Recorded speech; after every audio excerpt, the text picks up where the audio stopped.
જીવન ટકાવી રાખવા માટે નહીં પરંતુ આપણા શારીરિક, માનસિક અને આધ્યાત્મિક સુખાકારીને પ્રભાવિત કરવાના હેતુ માટે મહત્વનું પરિબળ ખોરાક છે. તો ખોરાક માનવ જીવન માટે મહત્વપૂર્ણ સ્થાન ધરાવે છે. ત્યારે વાસી ખોરાક કેમ ન ખાવો જોઈએ, ચાલો જાણીએ. નમસ્કાર દર્શક મિત્રો, BS90 ન્યૂઝમાં આપની સાથે હું છું નેહા પટેલ. આપણા શાસ્ત્રોમાં આવી ઘણી વસ્તુઓનો ઉલ્લેખ કરવામાં આવ્યો છે કે જેનું પાલન કરવાથી આપણા જીવનમાં સમૃદ્ધિ આવે છે અને ભોજન માટે પણ શાસ્ત્રોમાં ઘણા નિયમો બનાવવામાં આવ્યા છે.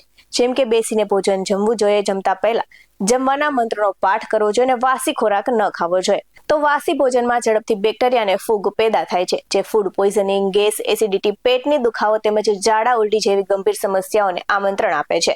અને આ સાથે જ વાસી ખોરાકમાં પોષક તત્વો ઘટી જાય છે, તો શરીરમાં ટોક્સિન વધી જાય છે અને ખાસ કરીને ફ્રીજ વગર રાખેલો ઠંડો વાસી ખોરાક સ્વાસ્થ્ય માટે ખૂબ જ હાનિકારક સાબિત થાય છે તેવું સંશોધનકારોનું કહેવું છે. અને આ સાથે જ આયુર્વેદ પણ માને છે.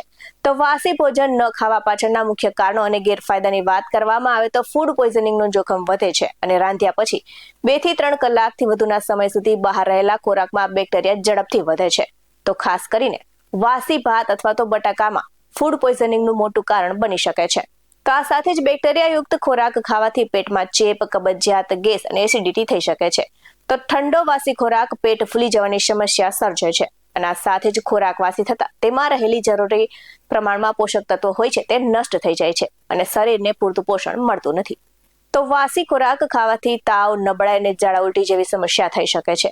અને આ સાથે જ ગરમીમાં બેક્ટેરિયા ખૂબ જ ઝડપથી વધે છે, જેથી વાસી ખોરાક વધુ નુકસાનકારક બને છે. અને હંમેશા તાજો ખોરાક ખાવાનો આગ્રહ રાખવો જોઈએ. અને જો ખોરાક ફ્રીજમાં રાખ્યો હોય તો તેને ગરમ કરીને ખાવો જોઈએ, ઠંડો ન ખાવો જોઈએ.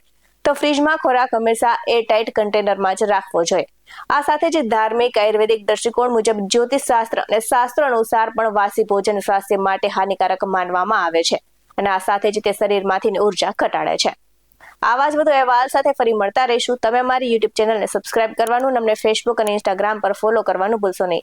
બાકી નવી અપડેટ્સ મેળવવા માટે આપ જોતા રહો BS90 ન્યૂઝ. અહીં આપવામાં આવેલી જાણકારી વિવિધ નિષ્ણાતોના જણાવ્યા પર આધારિત છે. BS90 ન્યૂઝ આવી કોઈ પુષ્ટિ નથી કરતું. નમસ્કાર.